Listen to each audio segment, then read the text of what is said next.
আজ কতদিন হয়ে গেল ছোট্ট রিজিক তার মা হারা। খেলাধুলা, খাওয়া দাওয়া, ঘুম সবকিছুতেই রয়েছিল মায়ের ছায়া, কিন্তু এখন সেই ছায়াটুকু নেই। মা হারা এই ছোট্ট রিজিক মায়ের শূন্যতার জন্যই বারবার কেঁদে উঠছে।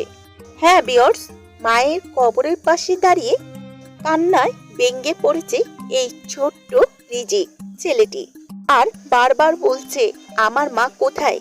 পাশে থাকা মানুষগুলো তাকে বোঝানোর চেষ্টা করছে, কিন্তু মায়ের জন্য সন্তানের মন কি এত সহজে মানে?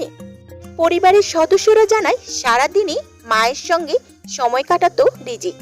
মা ছাড়া এক মুহূর্ত সে থাকতে চাইতো না। আজ সেই মা নেই তার পাশে। কতদিন হয়ে গেল রিজিকের মা হারা, তাই তো মায়ের কবরের পাশে গিয়ে আর নিজেকে ধরে রাখতে পারল না রিজিক।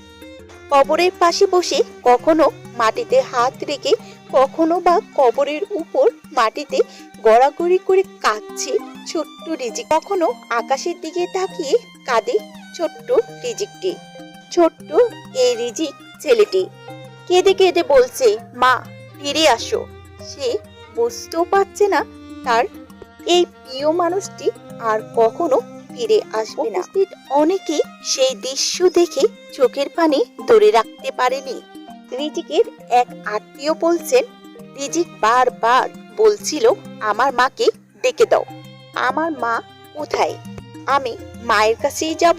এখানে তো শুধু মাটি, তাহলে আমার মা কোথায়? মায়ের জন্য এমন কান্না জড়িত কণ্ঠে রিজিকের আদো আদো কথা পরিবেশ যেন আরো বাড়ি করে তোলে।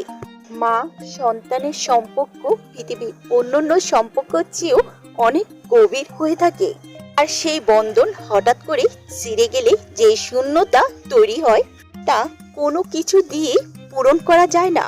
আজ অসহায়, খুবই অসহায় এই ছোট্ট রিজিক ছেলেটি।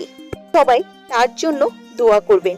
তো ভিউয়ার্স, রিজিকের এই অজরে কান্না দেখে আপনাদের কি মতামত অবশ্যই ভিডিওটির নিচে কমেন্ট করে জানাতে ভুলবেন না।